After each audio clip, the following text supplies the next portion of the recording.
various locations. Good morning, everyone. Good morning. Good morning. Good All say morning. Good morning. Good morning. I'm California Attorney General Rob Bonta. I'm joined here by the chair of the California Air Resources Board and our great Governor Gavin Newsom.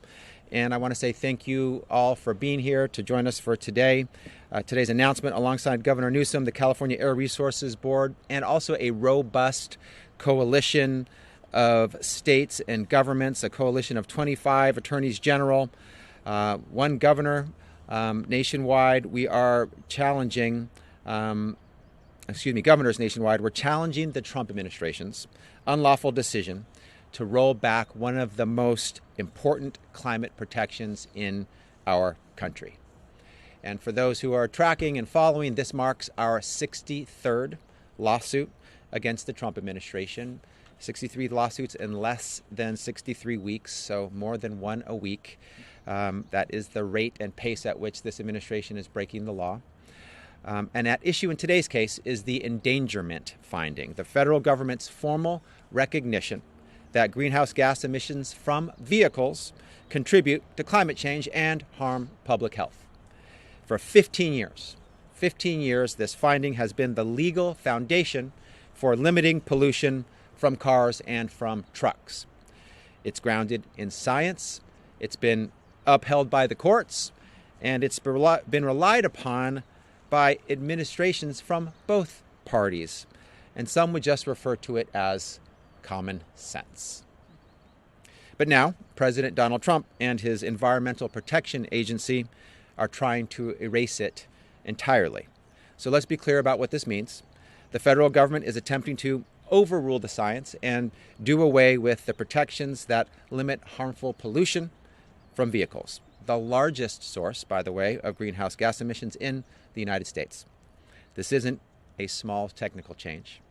It's a sweeping decision that would increase pollution, worsen climate change, and put the health of millions of Americans at risk. And it's not based on any credible science, any data, any facts. That's not the language that the administration speaks in. It's not what they rely on. Instead, the administration attempted to rely on a deeply flawed process, including a so-called climate working group made up of a handful of climate deniers, climate contrarians, until the work of that group was widely criticized and ultimately abandoned. Their work was so thoroughly decimated in the press and the courts, in fact, that EPA's final endangerment finding rescission does not even rely on it or purport to rely on any science at all. Meanwhile, decades of scientific consensus and what we're all seeing with our own eyes, our own lived experiences, tell a very different story. We see it in the worsening wildfires that force families to flee their homes. We see it in the smoke-filled air that harms our children and our seniors. We see it in the worsening floods and ever more extreme weather that are becoming more frequent and more destructive. The science is clear and it's not partisan. Climate change is real and it's harming our communities right now. That's why today we're taking action. California is co-leading a coalition to challenge the EPA's illegal rescission of the endangerment finding. It's straightforward. The EPA is ignoring its legal obligation under the Clean Air Act to regulate pollutants that endanger public health. It's defying clear precedent from the United States Supreme Court, which has already confirmed that greenhouse gases are an air pollutant subject to regulation under the Clean Air Act. And it's attempting to overturn decades of settled science with unsupported, discredited claims. This isn't how the law works, and it's not how science works. The endangerment finding wasn't created overnight. It was the result of years of rigorous scientific review backed by overwhelming evidence. Evidence that's only gotten stronger in the 15 years since. The EPA can't simply erase that reality because it's a politically inconvenient truth. So we'll see the Trump administration in court again. If allowed to stand, this decision would have serious consequences for Californians and communities throughout the country. It would increase pollution from vehicles, worsen air quality, and accelerate the climate crisis. It would put vulnerable communities, especially those already overburdened by environmental harms, at even greater risk. And it would undermine years of progress, disrupting industries, investments, and jobs tied to clean energy and innovation. This federal action threatens to move us backward at a time when we need to keep moving forward. In California, we'll continue to follow the science. We'll continue to hold the federal government accountable when it oversteps its authority. I'm grateful for the opportunity to be here with all of you, and I will circle back at the end for any questions, but let me turn it over now to California Air Resources Board Chair Lauren Sanchez. Thank you. Thank you, Mr. Attorney General. Let's call this what it is. The latest attempt by the Trump administration to deny decades of science and put millions of people at greater risk from harmful pollution and the worsening impacts of climate change. Today's announcement marks a pivotal moment for both public health and climate action in this country. Let me be clear. The recklessness repeal of the endangerment finding isn't just bad policy. It is a direct threat to the safety and well-being of every American. Denying the danger of climate change doesn't make the fires less destructive or the heat waves less deadly. Look at this week, a heat wave in March shattering records across the West. California will not stand by while this administration continues to dismantle critical public health protections. We're going to continue to fight back, and the next round begins today with this lawsuit. Protecting our communities from harmful pollution is not optional. It is a legal and a moral imperative. When Washington, D.C. steps away from its responsibility, California steps forward. And that's what we're doing today. Let me also be clear about this. California's long-standing authority to regulate greenhouse gas emissions under AB 32 remains unchanged. At the California Air Resources Board, we are moving forward. We are driving forward with our climate programs. We remain firmly committed to protecting public health, improving air quality, and reducing pollution. Because we have proven time and time again that climate action and economic growth go hand in hand.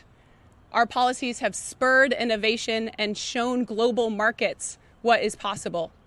From the catalytic converter to cleaner cars to battery storage, all while preventing thousands of premature deaths and saving Californians billions of dollars in avoided health costs. State-level climate policies are strong. They're durable, and they continue to deliver. The clean energy economy is not waiting for federal permission, and neither are we. Last year, we powered California, the world's fourth largest economy, on 100% clean energy, 279 days. Our message today is simple. Science matters. Public health matters. The law still matters. And Californians deserve clean air and a climate-safe future. We will defend that future in the courts, in our policies, and in our continued leadership. Thank you. And with that, it's my great honor to introduce a fierce champion who takes a backseat to no one on the issue of protecting our state and its future, Governor Gavin Newsom. Thanks, Lauren. Thank you. Thank you, Madam Chair. Thank you to the Attorney General. Thank you to everybody that participated in organizing what is becoming increasingly familiar. We've been here before, but our action to try to shape the future and not be victims and bystanders to this assault on common sense, on science, on public health, and on lived reality. I continue to make this point. Republicans in the United States are debating thermometers. Hots are getting a lot hotter. 2024, the hottest in recorded history, the last decade between 2015 and 2025, the hottest decade in history. It's not, there's no Republican thermometer, there's no Democratic thermometer.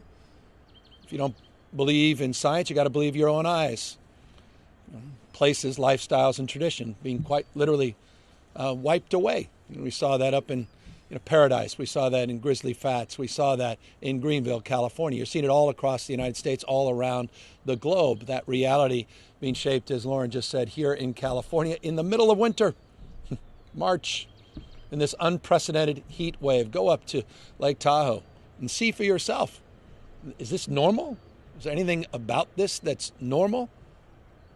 And so what these guys are doing is they're supercharging the abnormality. More droughts, more floods, more simultaneous droughts and floods, more wildfires, more smog, more asthma, higher costs. Pollution is an act of theft. It's not complicated. Pollution, a subsidy. The polluter gets theirs. All the rest of you pay the price. Generations that pay the price. It's deficit spending. So this is not about science. Science didn't change. Just the administration changed. But as the Attorney General said, it's been decades in the making, 16 plus years. You can mark the Koch brothers and their industries. And, every week there's another opinion piece. My friends in the Wall Street Journal, just mouthpieces for big oil, special interests, getting theirs. As you're getting hit between the eyes, experiencing it globally in real time. This is not the freedom agenda. We're all addicted. We're being played for suckers for decades and decades. California is about energy independence. We're about freedom from big oil, freedom from big manufactured global crises that we're in at a scale and scope we haven't been in our lifetimes, arguably. At the moment, played out in real time. That's what this fundamentally is about. Well-established science that they're not even trying to debate because they know they can't debate it.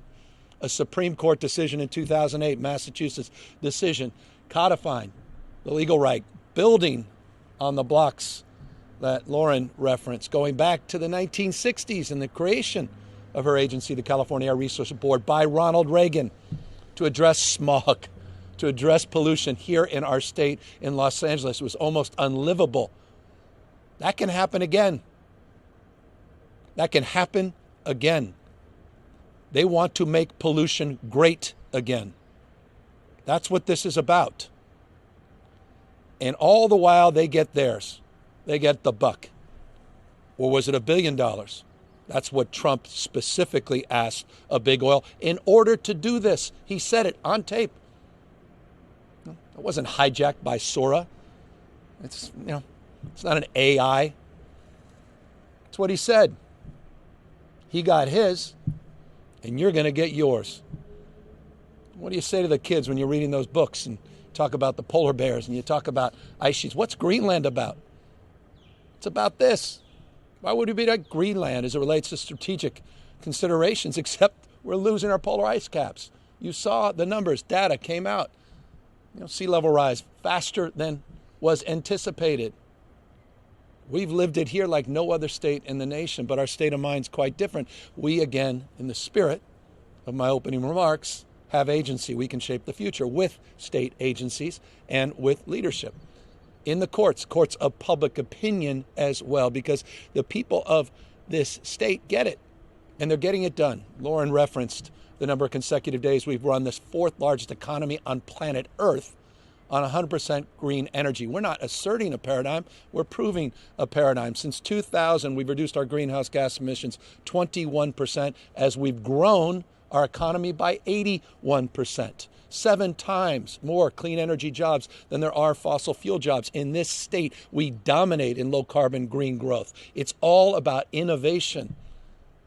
It's not about electric power, it's about economic power. It's about supply chains. It's about statecraft. 28 jurisdictions we've engaged in partnerships around the globe, a quarter of the world's population connected to our state, because our state of mind is permanent. Trump is temporary. California is permanent. And so our mindset is fixed sustainably, not situationally. on the future economically, health, and making sure we preserve Mother Nature's bounty, the thing that connects us to 10,000 generations, dare I say, to our Creator. That's what this is about. China gets it.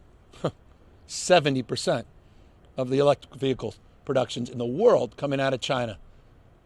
I said it was about statecraft. I wasn't kidding. That's about locking in supply chains. It's about locking in influence. It's about locking in the tech stack in innovation. It's about innovation at the end of the day. It's about competitiveness. These guys are trying to pave over the old cow path. They want to recreate the 19th century. California is about the future. We're about transformation, not restoration, not nostalgia, not doubling down on stupid. They're the polluted heart of our economy right now. All of you paying the price because of dependence on oil. Things totally out of your control. Again, nothing about that represents the values of freedom. So forgive me the long-windedness. I didn't offer a soundbite, but a point of view, an expression that is well established and founded in facts, science, again, lived reality.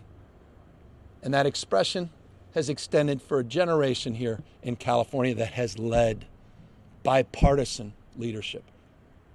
Richard Nixon is rolling in his grave. It was the Clean Air Act itself that established this framework and guidelines. Since 2009, we recognize the obvious. Greenhouse gases, carbon dioxide, methane are contributing in a deleterious way to our public health and the economic prosperity of this nation. Only Donald Trump and his big donors can see it differently. And so we're standing tall, we're standing firm. It's endangerment finding, I get it. 99% of people will see that on the news tonight and go, what the hell are they even talking about? Is the backbone of federal policy. And that's why we're going to fight it. And that's why I'm proud to be here with these remarkable champions to do just that. And as we've done in the past, we'll prevail, we'll win. Because one thing we know, we're here for the long haul. And we're here for generations that are counting on us. With that, we're here to answer any questions. Governor, if I can have you and the chair weigh in on this, specifically with the state's climate and clean energy agenda deadlines. We have the 2035 zero emission vehicles deadline and the 2045 carbon neutrality deadline. Are those deadlines, given everything we're seeing with gas prices, refinery closures, increased dependence on foreign oil, are you flexible with those timelines? Transportation Committee Chair Lori Wilson, as well as Majority Leader Aguiar Curry, stated they're flexible with those timelines as to not make the transition on the backs of California. So I want to get both their perspectives. Well, I think everything that's happening is only going to accelerate our progress. Every incentive in the world now is moving in this space. I mean, China's almost 53% of all their new car purchases are electric vehicles. We're being left in the dust. You saw what just happened up in Canada. Now it's entering the North American market.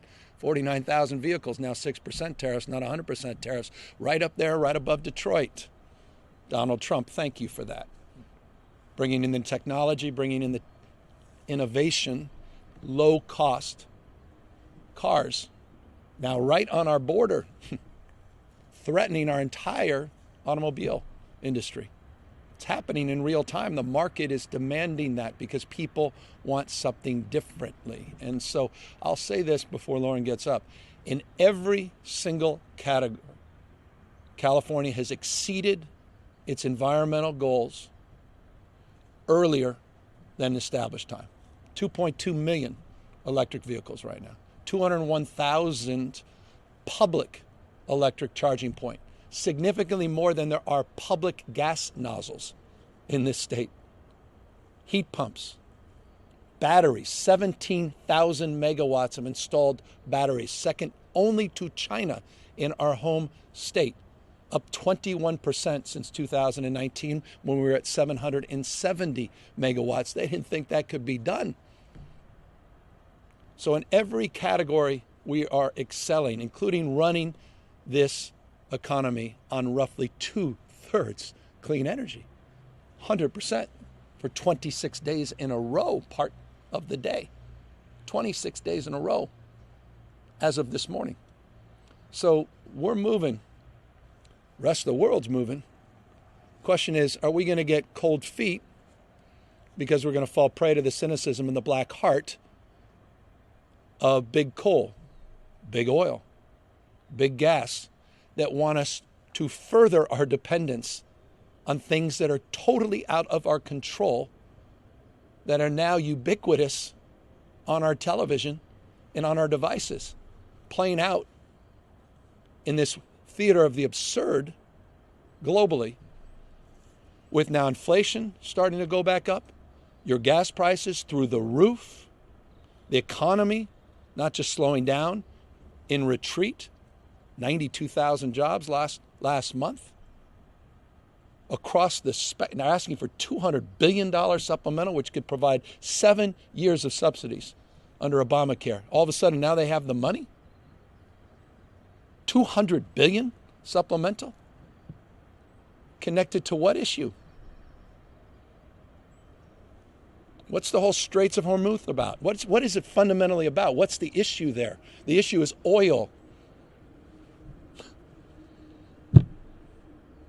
So I'm confident California can continue to accelerate its transition.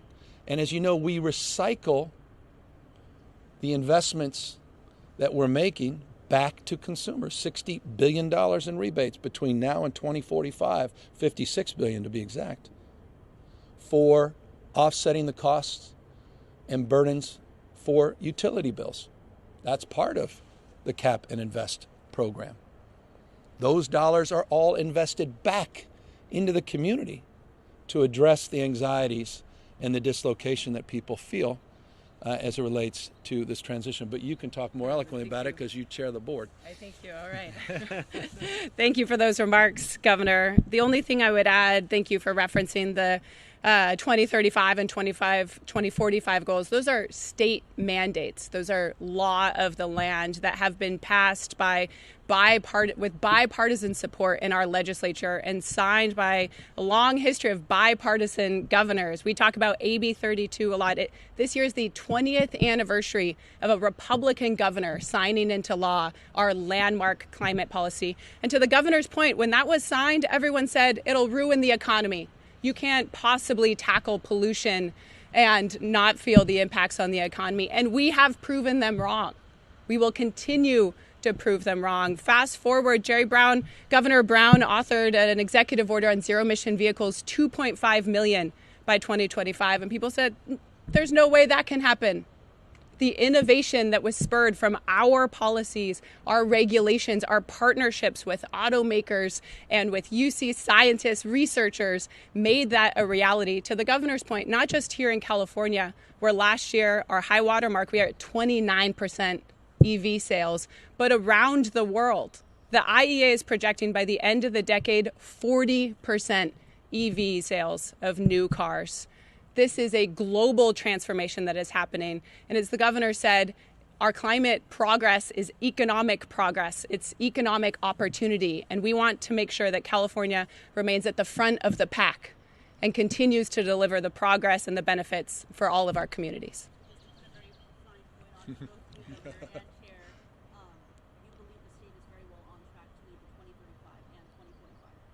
Absolutely. And we were just, voted. There was a vote of confidence last year when the legislature passed a 2/3 supermajority bill extending that Cap and Invest program for the next 2 decades. We are now in a process at the Air Board of amending the program, balancing ambition and affordability. We remain very confident in our ability to engage with stakeholders who have been very vocal about their feedback on our staff proposal. We look forward to continuing those conversations. To your specific question on the 2035 goal, it was actually the state's 23rd lawsuit when we sued the feds for the unlawful use of the Congressional Review Act on California's waiver authority and the Advanced Clean Cars 2 program.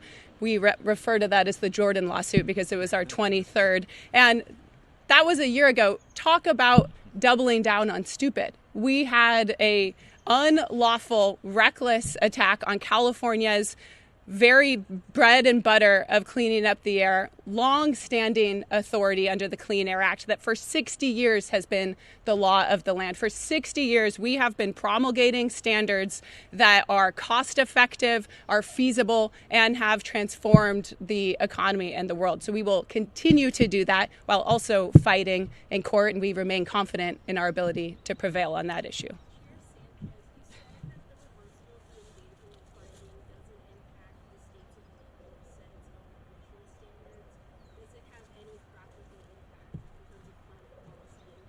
Oh, you can take that. Oh, this is on you.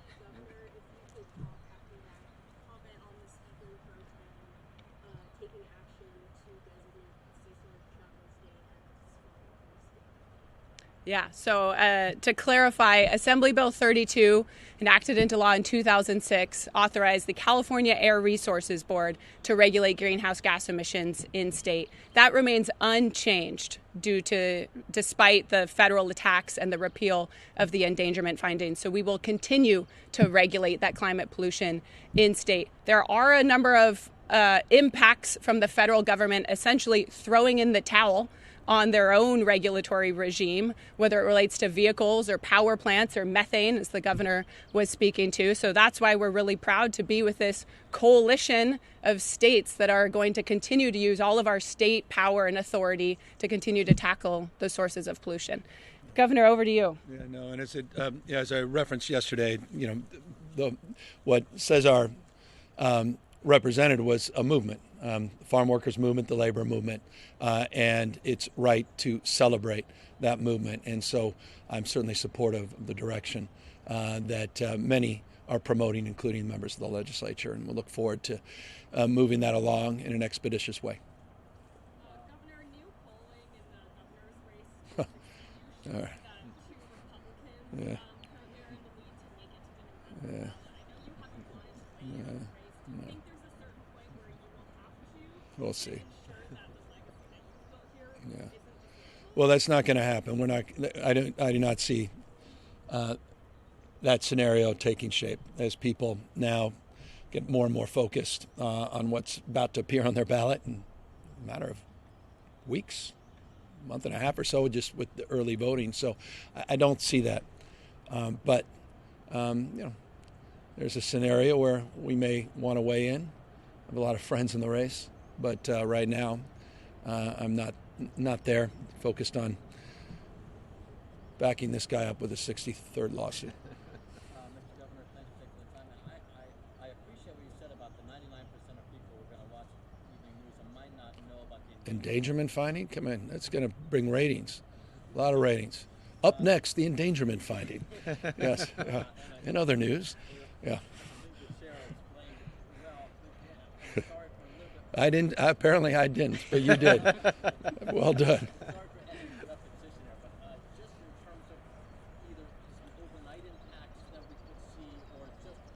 Yeah, make it. This guy's a lawyer. He can describe things with lawyerly, clarity. Yeah, no, well done. It's apparently the Attorney General now. We failed you, so it's Rob. You're the one that's put this in human terms. How the everyday person might be impacted with the Trump administration stopping the endangerment. There you go. Yeah, sure. So we're going to see more greenhouse gas emissions as the federal government retreats or attempts to retreat from its role to regulate them appropriately. It's the biggest source of greenhouse gas emissions, so that means more extreme weather, more floods and fires and droughts. And for everyday people, consumers, it means higher costs. How? Utility costs will go up. Insurance costs will go up. Healthcare costs will go up because their health is being put at risk. So as we try to tackle the affordability crisis, this is yet another action by the Trump administration to increase unaffordability, to make things more expensive for Americans, from his unlawful tariffs, which we got struck down at the U.S. Supreme Court, and he issued new tariffs, which we believe are also unlawful, to dismantling the Consumer Financial Protection Bureau, to his retreat from overseeing corporate consolidation, which can increase costs for consumers, to this. It is a theme. He is dead set, completely committed, so committed that he'll take illegal actions to raise costs for Americans. This is us saying we believe in protecting your health, we believe in protecting our planet, we believe in protecting your pocketbooks. So those are all the ways this can impact everyday people here in California, and we're standing with them, their health, their future, their environment, their planet, and their pocketbooks. Well done. That's good. And just to reinforce, just generally, because I think it's an incredibly important point, climate risk is financial risk. It's becoming uninsurable. And Californians understand this. And there's cause and effect. You're seeing this not just in California, you see it all throughout the United States, particularly these Gulf states, that simply cannot afford the cost of insurance. Insurance companies leaving the market, not just here in California, but across the country because of hurricanes, because of these weather-related disasters. I think there was 27 of them last year for $1 billion cost each. We're paying the price, and we're going to pay a higher price because what this does is it supercharges the likelihood of even more climate-induced disasters in the medium and long term. Last question. Is there anything your administration can do in the short term to provide drivers some relief at the gas pump?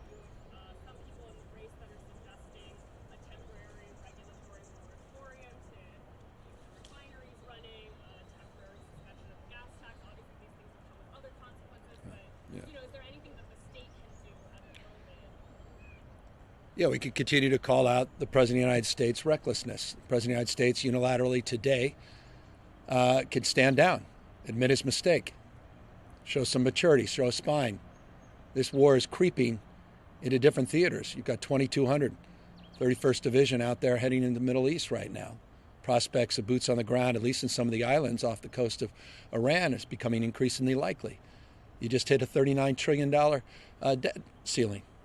It's the largest in U.S. history. I just gave you the economic numbers, the inflationary impacts. You saw what just happened to the natural gas facilities overseas, not just the oil facilities. What happened in Qatar. You saw the leaders in Qatar talk about $200 barrel gas, not just $150 barrel gas. That's the issue right now. That's the impediment.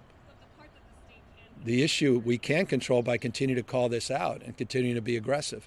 As it relates to the gas tax, I'll direct you to some interesting reporting. What was done last time this was attempted in another state, particularly in Florida, where none of it was passed on. It was pocketed by big oil.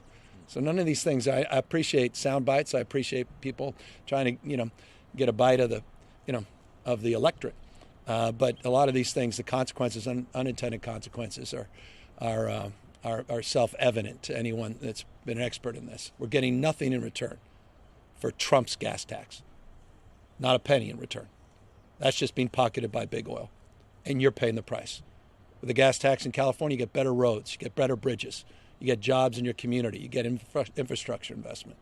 It's in stark contrast. So Donald Trump is the driver of these spikes in the cost of gas and oil, not only here in California, across the United States. That's universally obvious, and it needs to be absorbed and accepted.